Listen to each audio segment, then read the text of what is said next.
ॐ सहना भवतु सहनौ भुनक्तु सह वीर्यं करवावहै तेजस्विनावधीतमस्तु मा विद्विषावहै। ॐ शान्ति शान्ति शान्तिः। ॐ पूर्णमदः पूर्णमिदं पूर्णात् पूर्णमुदच्यते पूर्णस्य पूर्णमादाय पूर्णमेवावशिष्यते। ॐ शान्ति शान्ति शान्तिः। श्रुतिस्मृतिपुराणानाम् आलयं करुणालयं नमामि भगवत्पाद शङ्करं लोकशङ्करं शङ्करं शङ्कराचार्यं केशवं बादरायणं सूत्रभाष्यकृतौ वन्दे भगवन्तौ पुनः पुनः। ईश्वरो गुरुरात्मेति मूर्तिभेदविभागिने व्योमवद्व्याप्तदेहाय दक्षिणामूर्तये नमः। गुकारस्त्वन्धकारश्च ऋकारस्तन्निवर्तकः अन्धकारनिरोधित्वाद् गुरुरित्यभिधीयते। सदाशिवसमारम्भां शङ्कराचार्यमध्यमाम् अस्मदाचार्यपर्यन्तां वन्दे गुरुपरम्पराम्।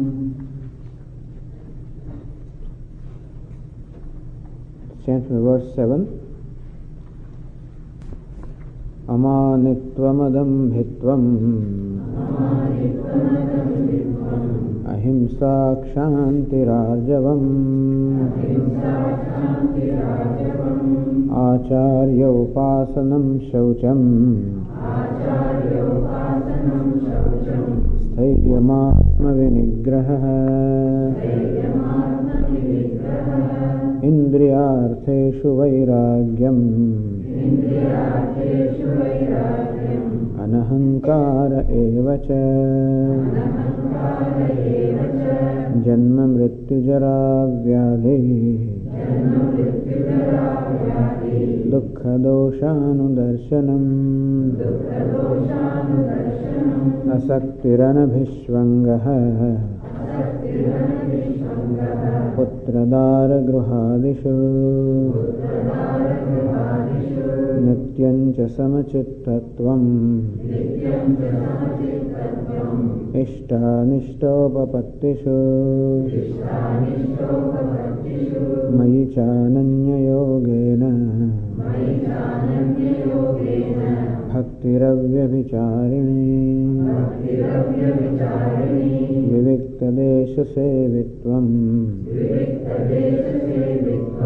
अरतिर्जनसंसदि अध्यात्मज्ञाननित्यत्वम् तत्त्वज्ञानार्थदर्शनम् एतज्ज्ञानमिति प्रोक्तम् अज्ञानं यदतोऽन्यथा।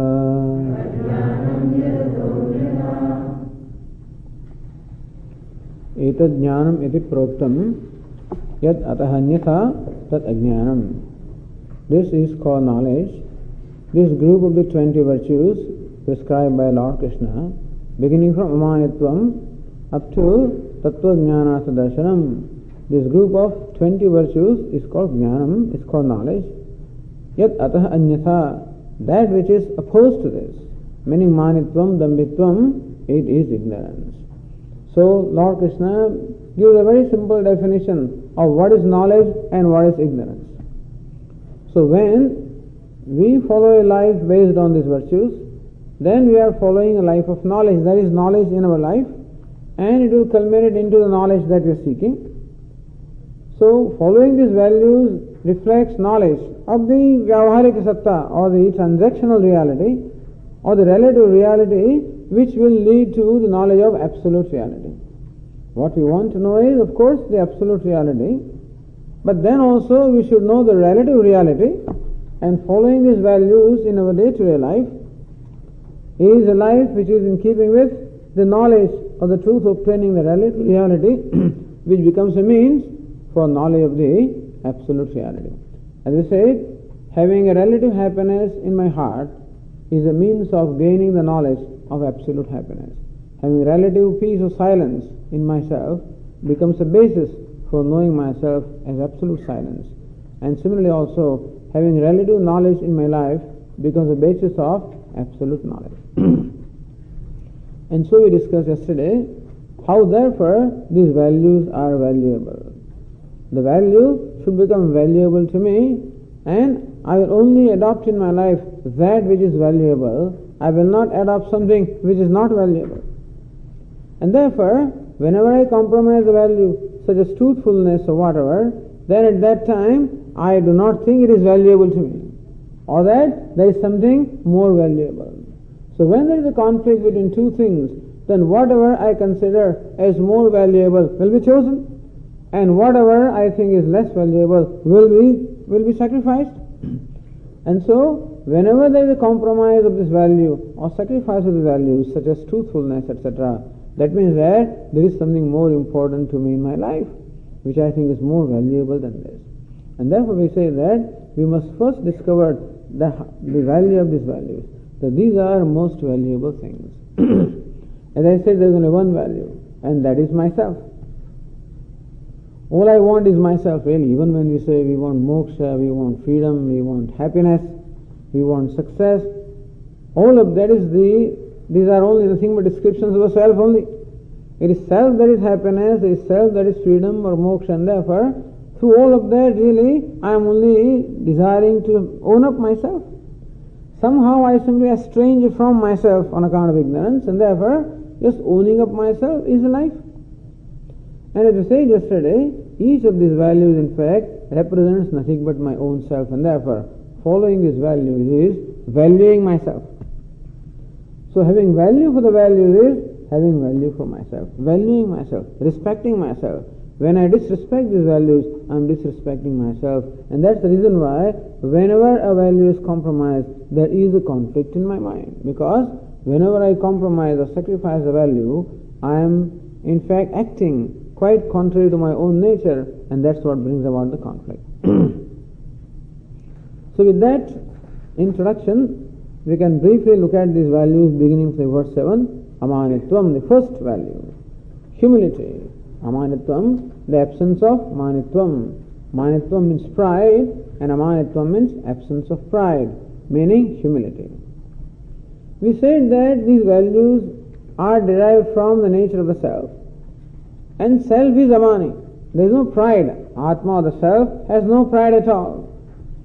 Who is a proud person? What is meant by a mani or a proud person is because a person possesses certain qualifications, either in terms of knowledge, scholarship, some other kinds of abilities one person possesses, and he thinks very highly of himself. So thinking too highly of myself is manitvam or pride. Meaning taking the credit for what my accomplishments are.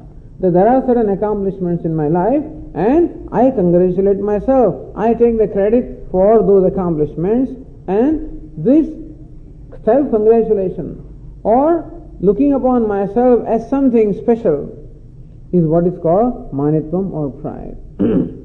Humility. And the way to deal with manitvam, this is a natural tendency. It's a natural tendency on the part of a human being to feel that I am something. That's a need. It's a need on my part to feel that I am something. Because there is a need to accept myself, and I can become acceptable to myself only when I possess some distinctions, something that distinguishes me from other people. And therefore, this pride is also a need. As it will explain, the reason is because in fact I don't think too highly of myself, and therefore demanding respect from other people. So when other people respect me, I then feel that I must be respectable, and then I feel good about myself. Since I do not think I am very respectable, and therefore a need to gain respect from others.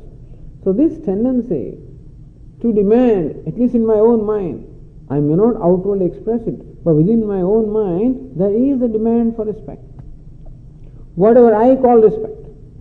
Everybody has their own definition of what respect is, but then there is a demand for respect. And that demand comes because I don't think that I am respectable enough, or I do not respect myself enough, and therefore a need to be respected by others. This is manitvam. The opposite is humility. So this tendency on my part to think too highly of myself can be dealt with by the opposite value called humility. If I look at the realities of the life, whatever accomplishments I may have in terms of scholarship, in terms of wealth, in terms of power, in terms of recognition, in terms of whatever accomplishments I have in my life, because of which I think I am important, because of which I think I am respectable, because of which I think other people should respect, because of which I demand respect and attention of other people, whatever those accomplishments are, when I look at the realities of what it is that brought about those accomplishments, I will find that, in fact, all those accomplishments are possible because of a lot of favor that is done to me. So coming to think of it, I cannot take credit for any accomplishment. Because everything has been given to me, the body also has been given to me, my mind also has been given to me, the intellect also is given to me, and even the possibility is given to me. I may have worked hard in order to develop my intellectual capacities and other capacities, but all of that could be possible provided the possibility also was given. So possibility of cultivating the intellectual ability was given, the possibility of working hard was given, all of this is given to me. And therefore, my accomplishments are nothing but the gift given to me. In fact, what I should have is a sense of gratitude rather than a sense of pride or ownership. And so this idea of pride can be, or this need for demanding respect, or feeling proud about my accomplishments can be addressed by looking at the mechanism of how the accomplishments came about and by recognizing how it is that it is really I am fortunate and privileged that these accomplishments I have. And so, enjoy the accomplishments, but there is no need to take credit or ownership of those accomplishments, and thus this is what brings about humility. I realize that it is by God's grace that I was born in this family, that I have got this body. I look upon myself as a handsome person, that also is given to me. I am taller than others, that also given to me. I am stronger than others, also given to me. Brighter than others, also given to me. And so many opportunities are given, so much lucky I am, so much fortunate I am. So when I look at all of this in my life, it's nice to have all of this. At the same time, it creates in me, this appreciation creates in me a sense of gratitude and brings about a humility. So humility is the way to deal with pride. But Swami, how do I know that I have pride? Well, the way to know is, anytime I feel hurt, then there is pride within there. When do I feel hurt? When I am not treated properly. What is meant by not being treated properly? Whatever I think is proper treatment has not been given to me. You may give me proper treatment. You may put an asana for Swami, I think a chair should have been there. You may bring this red chair. I think that chair should have been there. You bring that chair. I think something else should have been there. So I have my own, criteria of judging what is meant by showing respect to me. And so even though you may show respect to me from your standpoint, I may interpret that as a lack of respect or disrespect. And so there is no such criterion or no such standard of what is meant by respect, etc. also. And so the futility of this seeking respect also will help me to get over with this demanding respect, and looking at the realities of life also will enable me to appreciate the fact that I should be grateful for what I have rather than being proud of what I have. Then I can enjoy them. I can enjoy whatever gifts have been given to me, and with gratitude, with gratefulness. So this is amanitvam. Adambhitvam is unpretentiousness, pretending. This is another tendency. Everybody has this. There is nobody free from mana. And so as I said, I know that I have manitvam when I feel hurt. And that means I expected some respect which did not come forth, and I feel hurt. Swamiji, I was invited to the wedding party, all right, but I did not, that's all right, they did not quite talk to me properly. They did not do this to me. I was invited here. The Swamis are invited also. Depends on how they are made to sit. Well, I was made to sit at the end, not in the center. And thus, don't think that anybody is free from that, and therefore, everywhere this business is there. Because everybody has a need to feel that is important. And Swami would say that a person who is a great scientist also is fuming and fretting because he was not recommended for Nobel Prize, He is as much a child as anybody else who did not get a particular seat on a dais, as somebody else who did not get his little share of respect. Is all of this shows that we have to look at ourselves and discover the respect from our own self. A respect that comes by itself is much more enjoyable than the respect that is demanded, and therefore, so I know that I have pride whenever I feel hurt. I should look at myself and accept the realities as they are, not demanding respect. Whatever comes, enjoy it. If it doesn't come, let it not come. Then, adambhitvam, unpretentiousness. Another tendency each one of us is to pretend to be different from what we are, to show myself to be different from what we are. How old are you? 35, I know what I am, But then, somehow there is a sense of shame that everybody has about themselves. There are certain things I am ashamed of. I am ashamed of some aspects of myself, and therefore I do not want to expose them. I do not want that they should be exposed. I do not want that people should know about them. What I know about myself should not be known to others. Not only that, but it should be known differently. And therefore, even though I may just few Sanskrit sentences I know, I just talk, and people think that, Swami speaks Sanskrit, In India, this used to happen in the school, they learn 3-4 English sentences, and he goes to some sports club and says those sentences, and people feel that, this fellow speaks English very well. And just showing myself to be different from what I am is also a tendency. Hiding things and showing them, so what's your salary? They're all standard things, that everybody always have problems. Nobody is ever satisfied with them. Even though I may be getting good salary, but I think I am not. Even though I may be a good looking person, I don't think I am. Even though, so everybody has this complex. And everybody is made up of the virtues as well as limitations or shortcomings. And so, unpretentiousness, adambhitvam, freedom from dambha. This is also, as Swami says, all you need is human mind for all of this, by the way. There is no manitvam, dambhitvam anywhere in the nature. Nobody demands respect. No cow demands respect of other people that I should go and worship a cow every day. And nobody on buffalo doesn't say that every day I'm giving you 10 liters of milk, what are you doing for me? No such thing. So therefore, this demand of respect is also a human requirement, and pretending to be different what I am. And so whether I change the color of my hair or whether I go and change something else, what is all a need to appear to be different from what I am, not accepting as I am. Animals have no problem. A buffalo is black, doesn't accept it. A cow may be white, accepts it. And whatever the horns are, accepts it. And so in nature, no pretension at all, no pretentiousness. Everything shows itself to be what it is.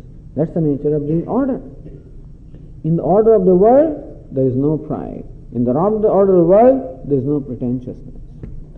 So we can learn from nature. All of these values ultimately come from the nature, because if the creation is manifestation of God, these are basically the nature of the God, and therefore this is all manifest in creation also. And so, freedom from pretension. Not pretending to be different from what I am. It is not that I have to go and declare all my limitations, shortcomings to the world. Not that I have to declare them. But if a time comes, I should be willing to own them up. If somebody confronts me and asks me an embarrassing question, all right, I should be willing to own up my limitation, my shortcoming. It is not my shortcoming. It is the body. If my nose is like that, what can I do about it, I have not created it. My ears are like this, what can I do? They're protruding out, What can I do about it? That's what it is. I don't know if you can do something. I don't know what you can do, but then you could. Maybe, but so what? If it's important to a person, he can do that. Nothing wrong in it. But all I'm saying is that there is we should be willing to own up our limitations and shortcomings also, knowing, at least for a Vedantic student, knowing fully well that all these limitations belong to the Prakriti, the personality, they do not belong to the self. And regardless of what I do with my ears, and still, I can never be perfect. Regardless of what I do with my body, it can never be perfect. Regardless of what I do with my mind, it can never be perfect. Nothing can ever be perfect, and therefore everything will have continued of limitations. And if I have a problem with limitations, I will always have problems. So accepting that shortcomings or limitations of my personality also are a reality of life. I have not created this body, it is given to me. I have not created the sense organs, they are given to me. I have not created the mind, it is given to me. I have not created limitations, they are given to me. And I can do whatever I can do. I am not saying I should not do anything about limitation. I can try to overcome them to the extent that I can, but I can never eliminate them completely. And in the process of, I am trying, and still limitations are there, shortcomings are there. There is no need to be ashamed about them. To own them up, then there will be no need to pretend to be different from what I am. Because it's a big burden to pretend that I have to remember what did I tell this person, what did I tell that person. And so every time I may have to fabricate a story. And then people get together and then this is what Swamiji told me and this is what he told me, And that's how things will be exposed one day anyway. And that being the case, it's much easier to be one thing inside and same thing outside. Human pretension starts from putting on clothes to begin with. Nobody wears clothes in the world, Except human being, nobody sees the need of wearing clothes also, They just expose themselves what they are. So ideally is what they call avadhuta, So Lord Shiva is Digambara. His quarters are his clothes, meaning that he is naked. And so those sadhus called avadhutas, they don't even see the need of putting on clothes. There is no identification of the body, that's the idea. More identified I am with my personality, more self-conscious I become, more ashamed I become of my limitation, and then I have to protect myself, I have to pretend.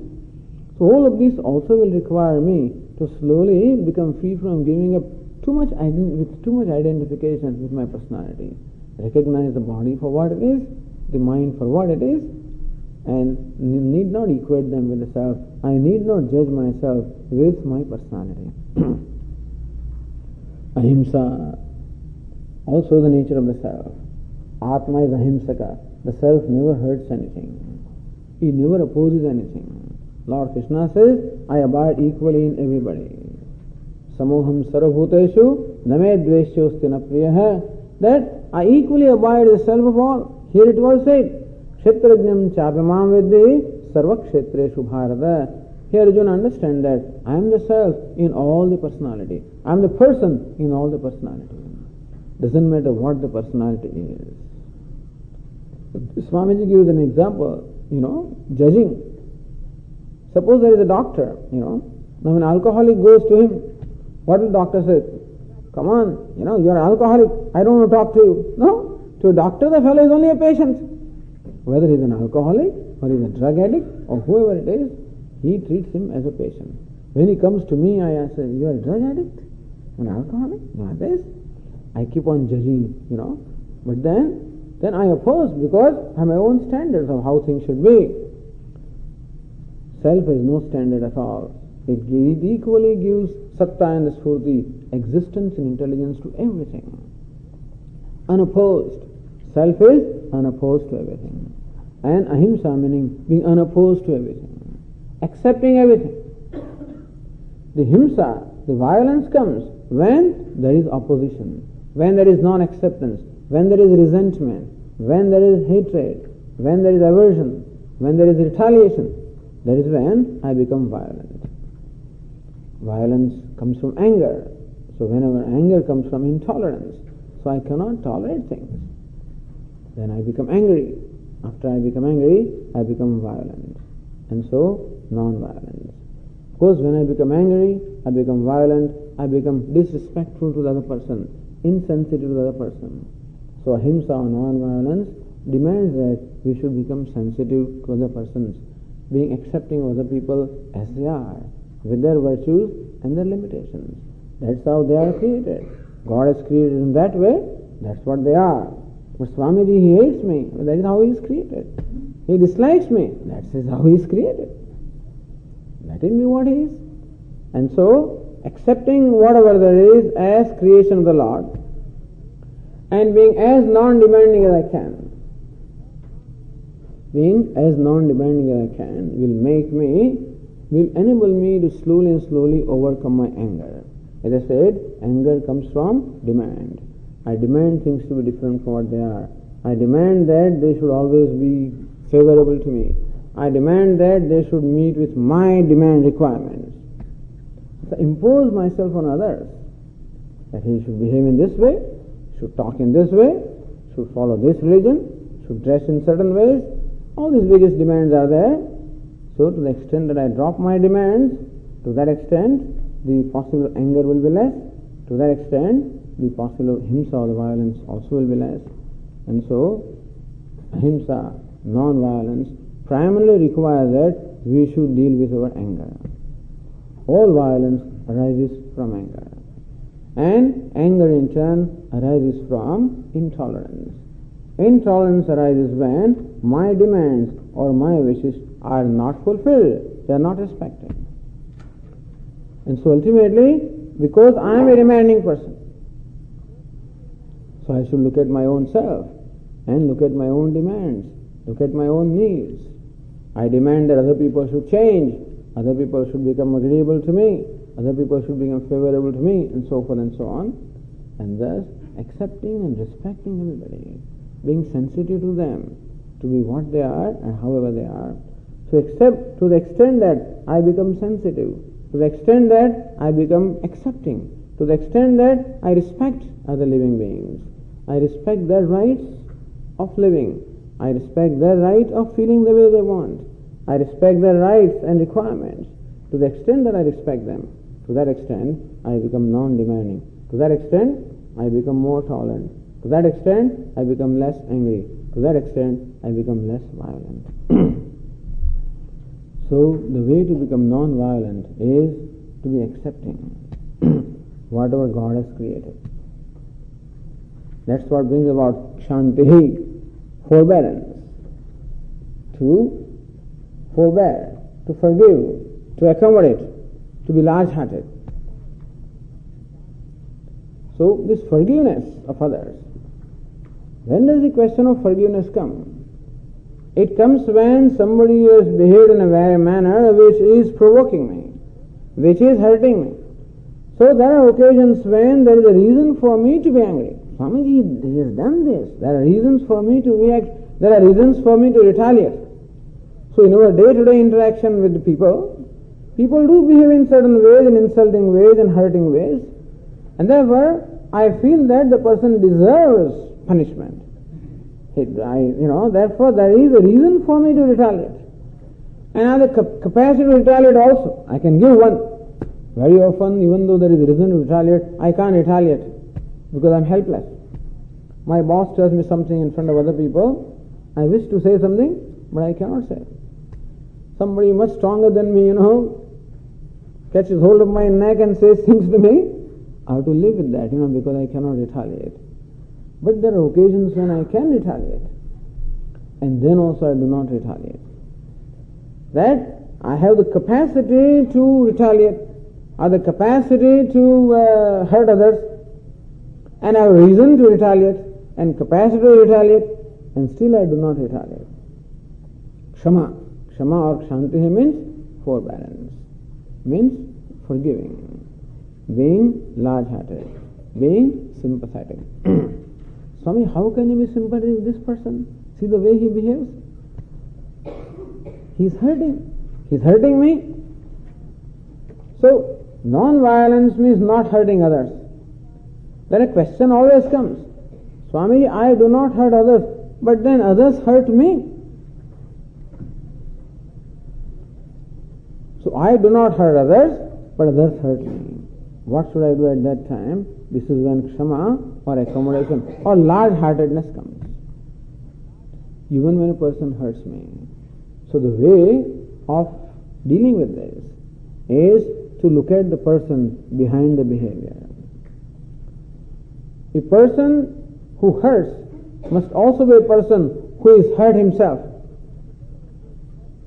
So when we look at our own behavior, then we'll find, when do I become angry or when do I become hurting to other people? When I feel pain or a sense of hurt in myself.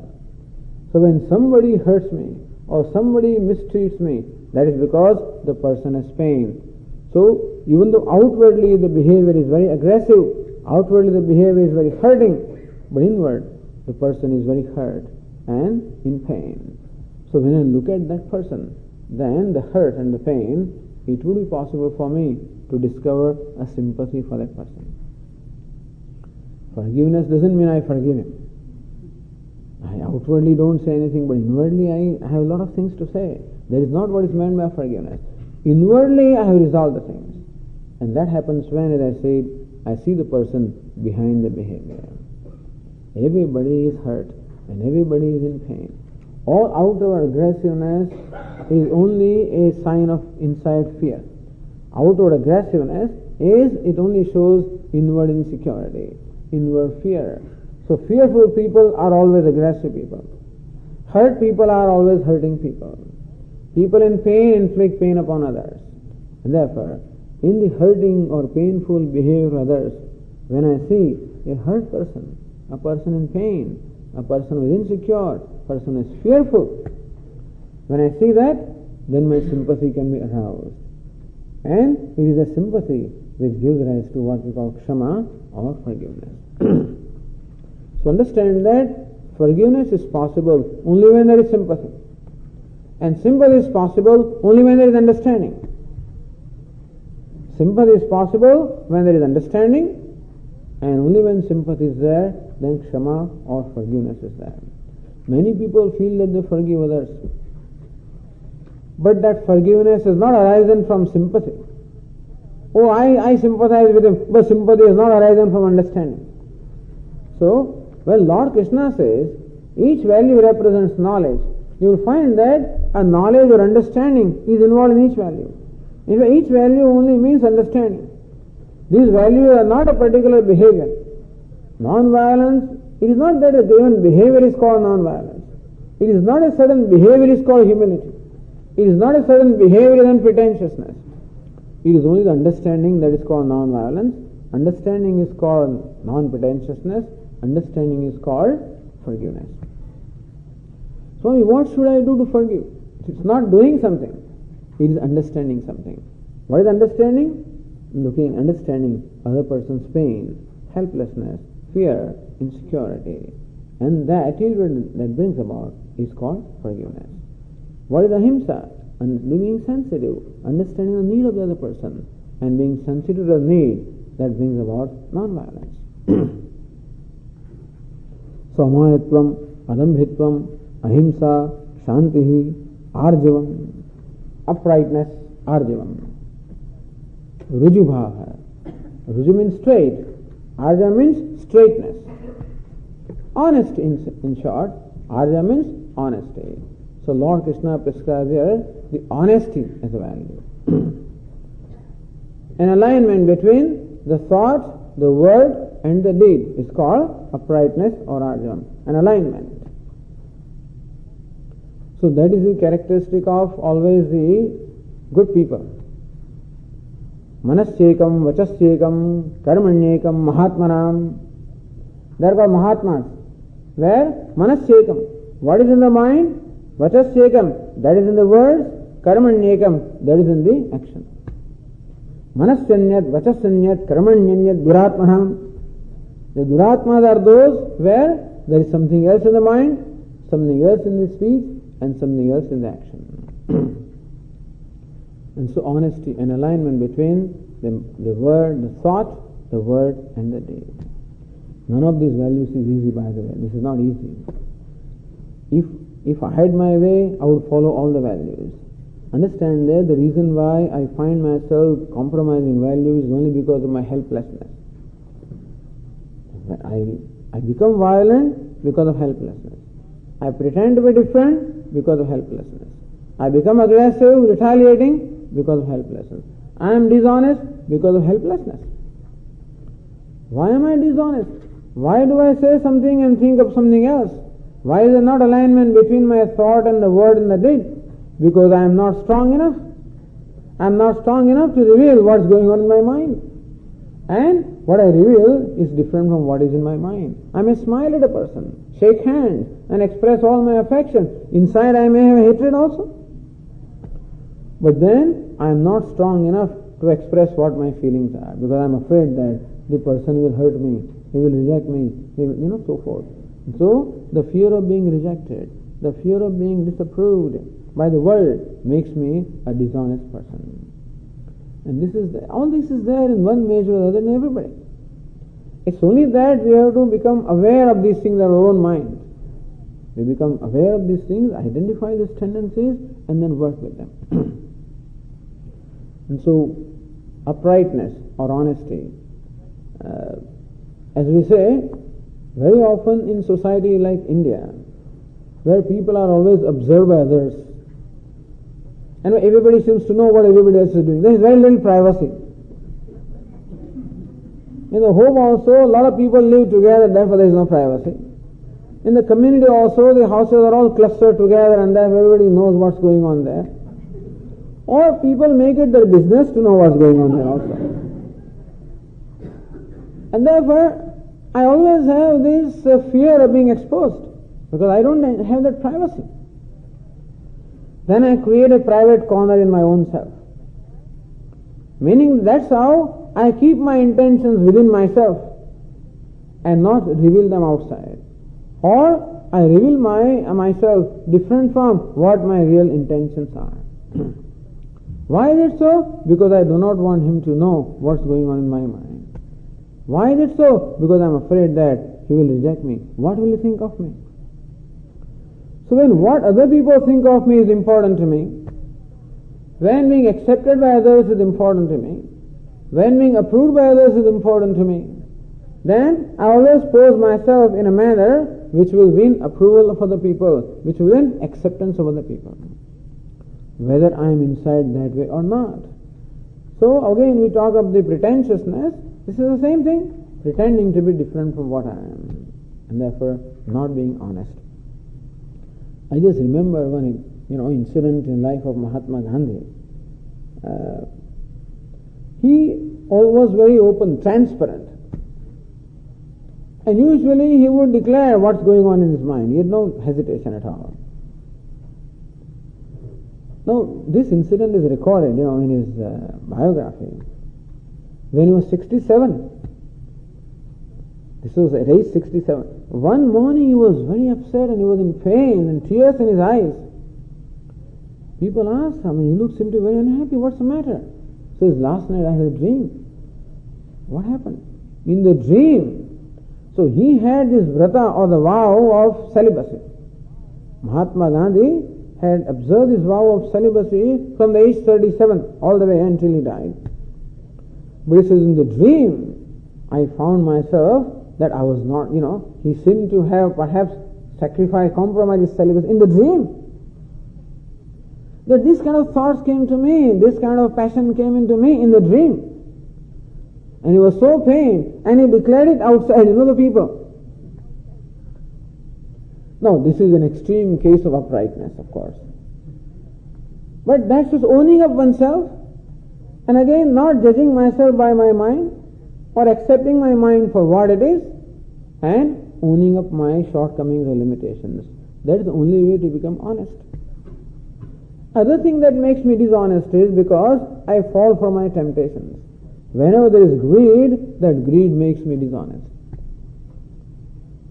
And so, Swamiji, what do you have to declare? The customs officer asked me. After a week that's going to happen.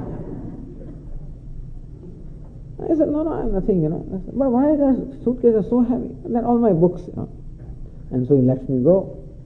Thank God he gives me the benefit of doubt, doesn't open those suitcases and sees all kinds of things that I'm carrying with me. Oh, why do I not pay my customs duty? Why do I lie? Because I have to pay customs duty. Why am I not paying customs duty? 50,000 rupees is a lot of money. But Swamiji, you have it, you don't need. That's all right. But if I have some more, that's even better. And so it is the greed. It is the greed that makes me, it's anger that makes me a violent person. a non-forgiving person. It is greed that makes me a dishonest person. And so we have to deal with our greed. For that santosha means contentment. Contentment with what I have. As Shankaracharya says, Yallabase nija karma patam vittam tena vinodaya chittam. Whatever you get by your honest effort, be content and happy with what you get by your honest effort. So dishonesty comes when I want more than what rightfully belongs to me. So Ishavasya Upanishad will say, Maagruda kasya svedhanam. We will not covet anybody's wealth. So this coveting the wealth, this greed is what brings about dishonesty. So uprightness, honesty. Acharya upasanam, service to the teacher. So earlier values were all values where I am required to give up something. These values are, don't do this, don't be proud, don't be pretentious, don't be violent, don't be unforgiving, don't be dishonest. Don'ts. Like in Yoga Shastra they say, do not, don'ts. So do's and don'ts. So these values are of this nature, do's and don'ts. So what we were told in the first line were all don'ts, what we should not do. So once I was talking to an audience, what we should not do, then somebody raised the finger and said, Swamiji, why are you telling us what we should not do? In the modern psychology we are told that you should tell what we should do. You are telling us what we should not do. Yoga Shastra gives this yama, same thing, Ahimsa, Satya, Asteya, Brahmacharya, Parigraha. Ahimsa means non-violence, Satya means non-falsehood, Asteya means non-stealing, Brahmacharya non-indulgence, Aparigraha non-hoarding, not doing this, not doing this. Why are you asking us what not to do? Why don't you tell us what to do? But because there is a tendency to do, therefore we are told not to do. There are these tendencies identified. That there is a tendency to violate, there is a tendency to tell a lie, there is a tendency to indulge, there is a tendency to steal, there is a tendency to hoard. So these tendencies are there, and as long as I entertain those tendencies, in fact, I am violating my own self, and thus I am moving away from myself and the very happiness that I am seeking. Unfortunately, what happens is, the values are compromised by a person for the sake of happiness ultimately.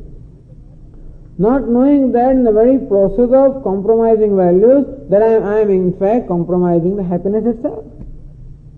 If I understood that, following these values means happiness, and sacrificing the values means unhappiness, then I would never sacrifice the values, because the happiness for which I sacrifice the values is itself sacrifice in the process of sacrificing the values. So the first line told us what not to do. Now next value is Acharya Upasanam, what we should do. So values consist of what we should not do, at the same time what we should do. Why are we told what we should do? Because we have tendency not to do. So we have tendency to do something, then we are told not to do. So wherever I have tendencies in me which damage myself, then I am asked not to do. And whenever I have lack of tendency to help myself, I am asked to cultivate those tendencies. In short, the values are twofold: to subdue those tendencies which are self-hurting, and cultivate those tendencies which are self-helping. Subdue the tendencies that are self-hurting and cultivate the tendencies that are self-helping. So Acharya Upasanam, service to the teacher, is a tendency that is helping myself. Because this is in context of knowledge. This is in context of knowledge that the value is given. If you are studying physics, nobody will tell you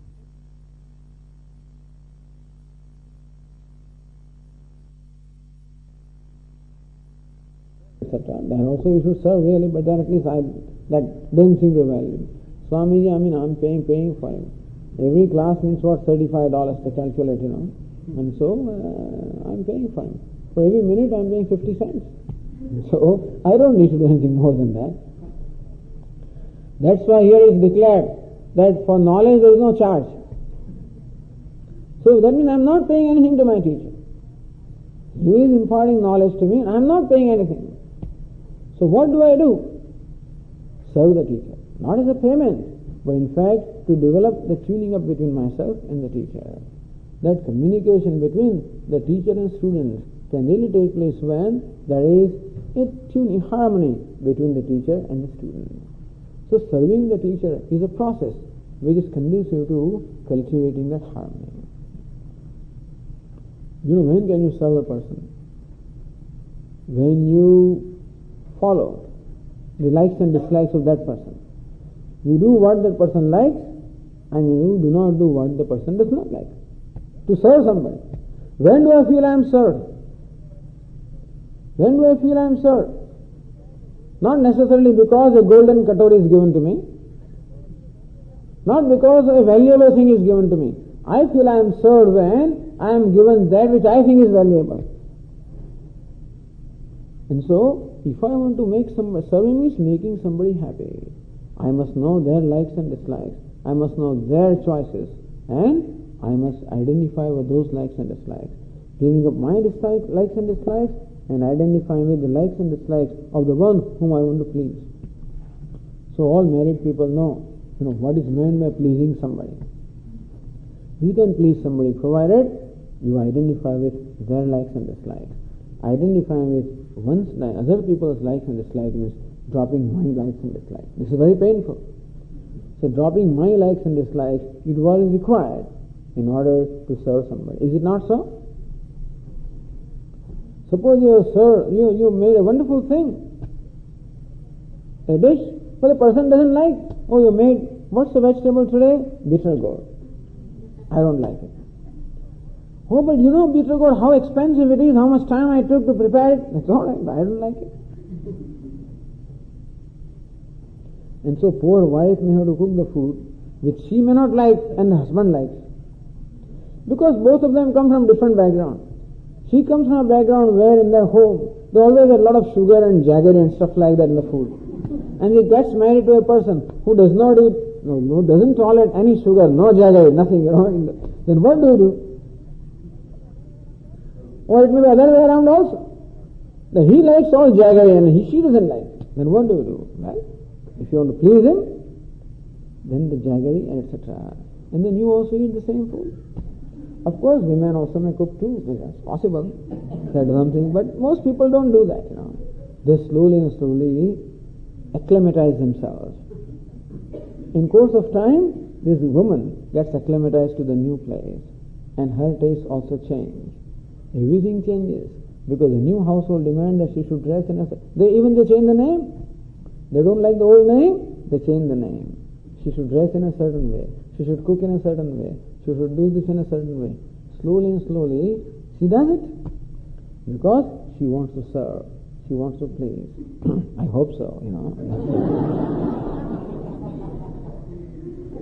But this is an example given as to when Acharya Upasanam, serving the teacher, meaning that identifying with the teacher, that's what it means. Serving is not because I bring some glass of water, I do some things. That is not only, as I said, serving also is not only certain kind of actions that I do, but serving is the attitude that I have. And what is that attitude? Attitude is identifying with the teacher. So value really is for a disciple is to identify with the teacher. When I am identified with the teacher, then alone what the teacher communicates to me will become clear to me. Then alone will be grasped by me. Because as you know, in this particular communication, what is scrutinized is the ego. I am the subject matter of this communication. And I am scrutinized, my ego itself is scrutinized. And when can I scrutinize my ego? When I can create objectivity with reference to my own ego? When can I be objective with reference to my ego? When I identify with someone else, identify with the scriptures, and identify with the teacher. So primary value is for myself. That brings about a value for the knowledge. Because knowledge of myself is owning up myself.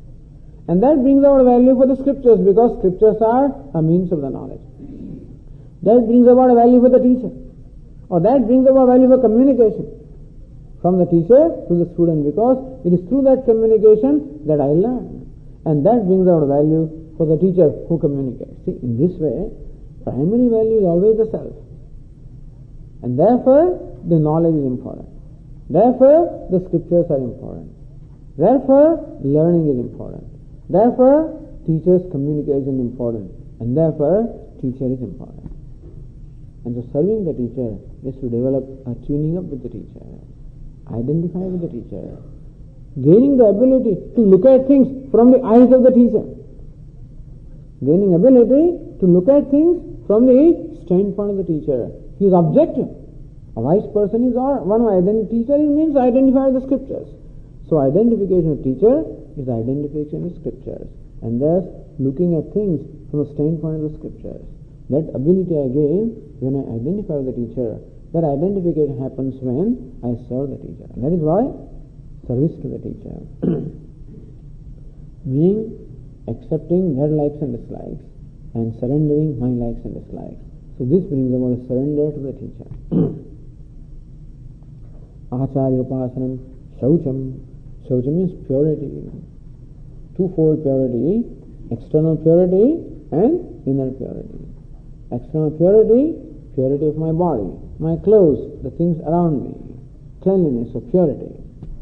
Not only cleanliness but purity, Clean is one thing and pure is another thing. Something can be clean but not necessarily pure. So that the difference also should be known. Something can be clean but not necessarily pure. And so Ganges water is pure, Other water also can be clean, but the purity is in Ganges water. So that way, purity outside and purity inside. Sanctity outside, sanctity inside. And so purity of my mind, of course, is more important. Outside purity and inside purity. For purity of the mind, it is necessary that my environment must be pure. The food that I eat also should be pure.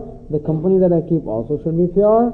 And whatever it is that goes into my mind by way of reading and studying and talking and watching and everything should be pure. You understand?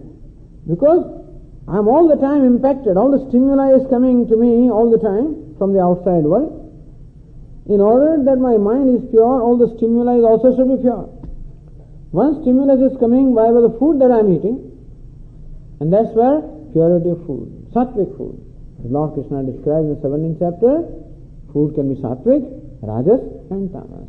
Avoiding rajas food, avoiding tamas food, and choosing what we call sattvic food. So what about meat? Tamas food. What about garlic? Tamas food. Onion? Rajas food. That is how they will say. But Swami, all of that is good for health. They are good for physical health, but not necessarily for mental health, So for spiritual health, they are recognized as not desirable.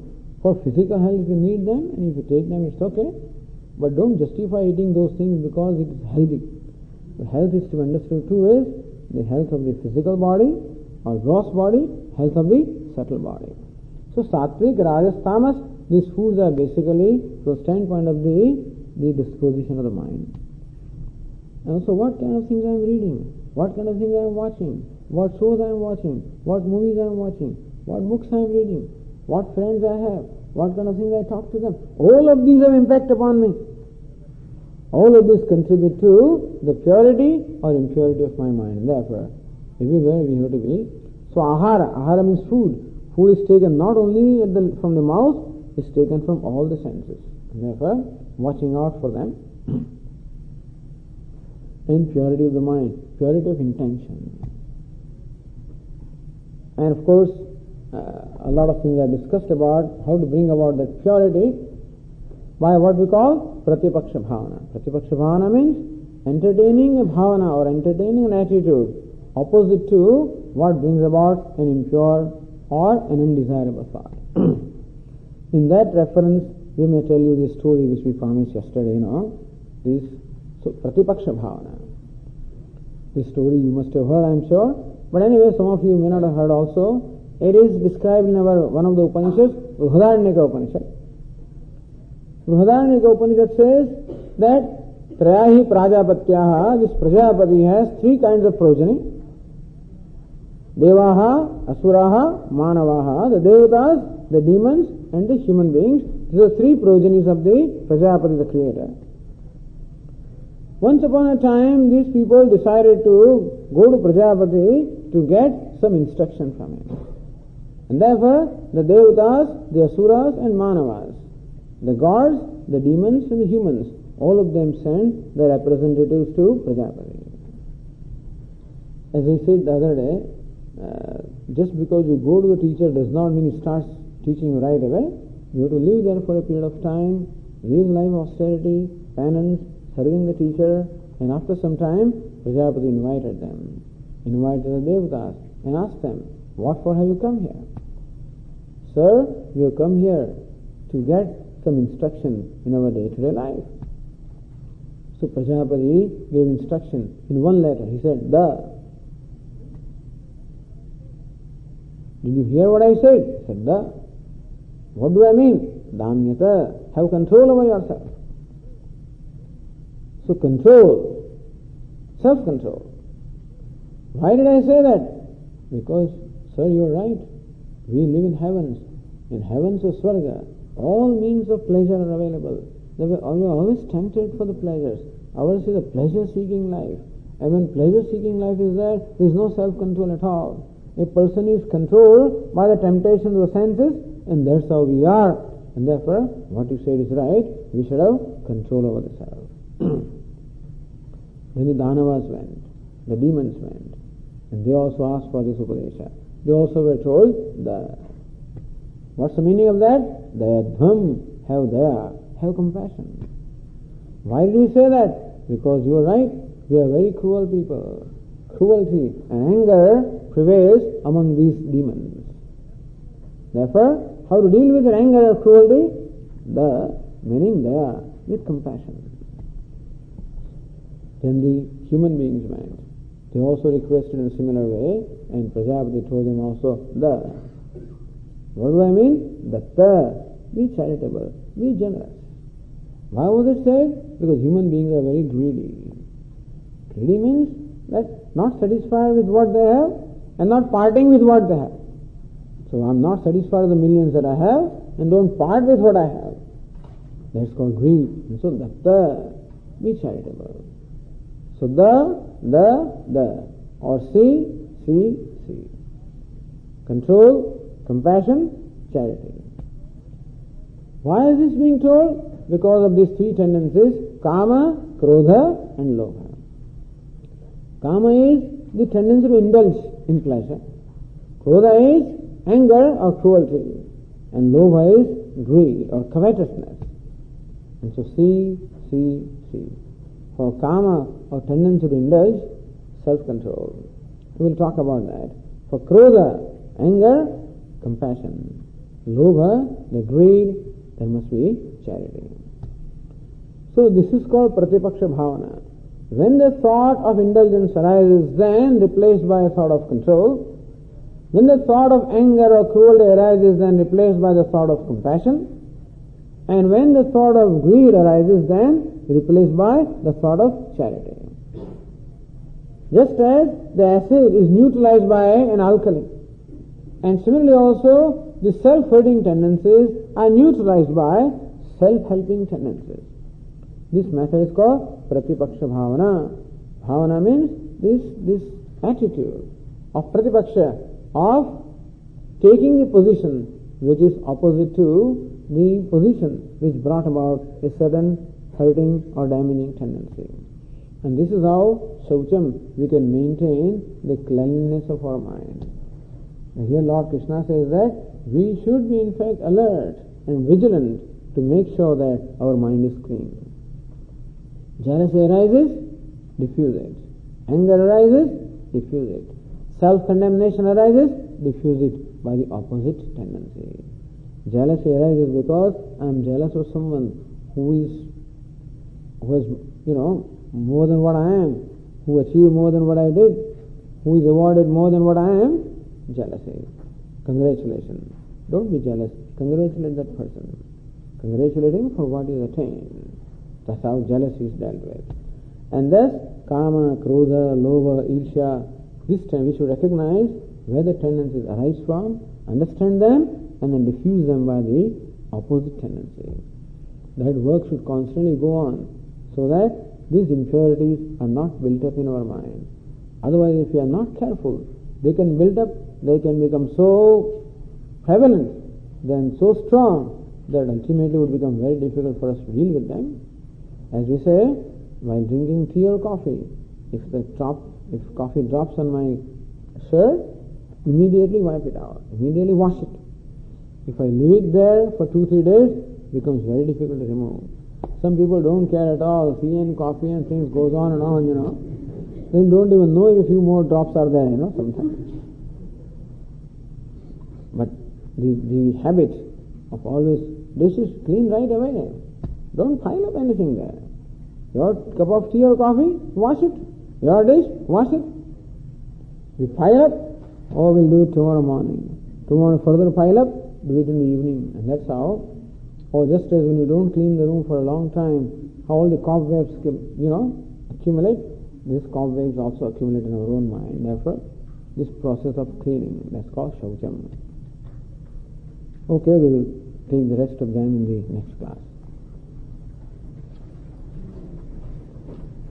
Om Purnamadah Purnamidam Purnat Purnamudachyate Purnasya Purnamadaya Purnamevavasishyate Om Shanti Shanti Shanti Shankaram Shankaracharyam Keshavam Vajarayanam Sutra Bhashya Kritau Vande Bhagavantau Punah Punah Ishvaro Gururatmedi Murtibheda Vibhagine Vyomavadvyapta Dehaya Dakshinamurtaye Namaha.